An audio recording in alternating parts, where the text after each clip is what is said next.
I'm Sashah Handal, and I'm your host of today's episode of Alt Baking Bootcamp with Well+Good. Today, we're gonna turn your world upside down with this delicious vegan, gluten-free pineapple upside down cake.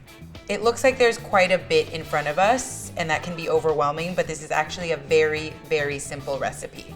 We're gonna start by coating your cake pan with just a little bit of coconut oil. I've melted some down and I'm just gonna drizzle it all around. You do want a pretty thick layer, as this is what you're gonna see on top, and the fat is gonna keep your pineapple and your brown sugar from burning, so be generous. I'm just moving it all around so it gets all the edges. And for all my crafty friends at home, you can now build a mosaic of pineapple pieces and little cherries. I used fresh pineapple, and so you're able to cut them in any kind of shape that you want.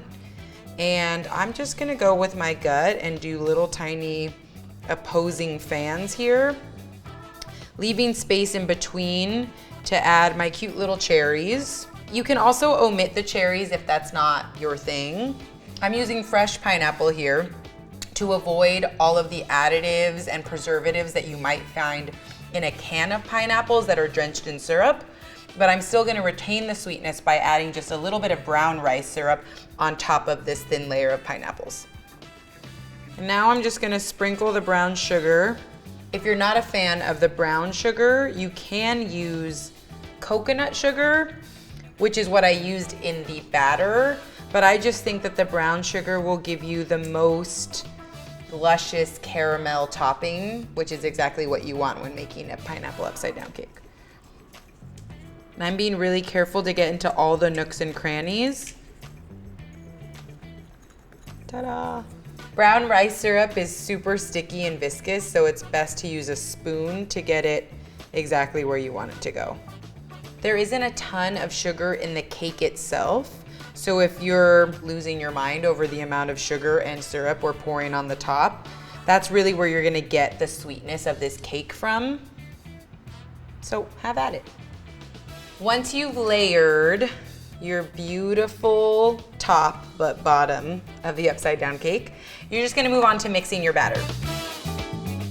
We've got all the dry ingredients, so flours, leaveners, salt, coconut sugar, and then I'm just gonna take my sifter, AKA pastry cutter, AKA fork if you're at home and don't have either of those, and take out all the big lumps. You always want a smooth batter, and smooth batter starts with smooth flours. Once you are clump free, then we move on to the wet ingredients.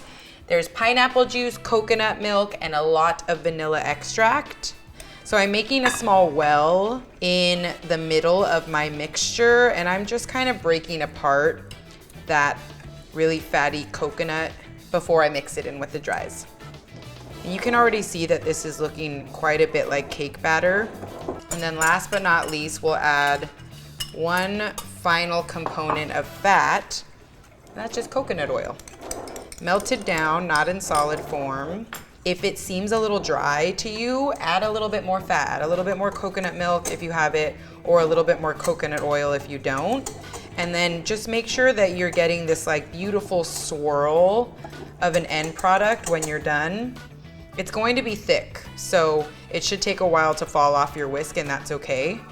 And now we're just gonna pour it right on. So I'm gonna do a little bit at a time and start to smooth it out so there's an even layer over the whole thing.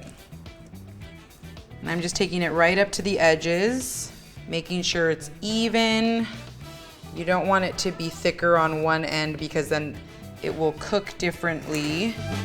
The last note is that you're going to need a sheet tray that's larger than your cake pan. Why? All of that stuff that's on the bottom that will end up on the top once we flip it is going to start to melt out, and you don't want that to melt into your oven because it's kind of a pain to clean. And this is just foolproof. We're gonna put it in the oven at 350, and it bakes for about a total of 30 to 35 minutes, and you just wanna make sure you rotate halfway through. You want to flip it immediately when it's cool cool enough for you to handle, or just grab your oven mitts and turn it over right out of the oven, and then allow all of the sugar components to caramelize once you've already flipped it upside down. This is really important if you want your cake to look as beautiful as it's going to taste.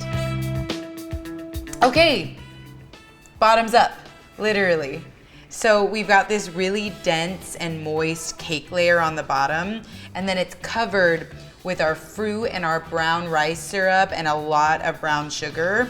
And the juxtaposition of the two is just like, it makes for a really eye-catching dessert, but it's also just gonna melt in your mouth. Oh my God, it's so good. The details for this recipe can be found in the description below. And if you want more recipes just like this, you should subscribe to Well+Good and keep watching more Alt Baking Bootcamp with me. See you later.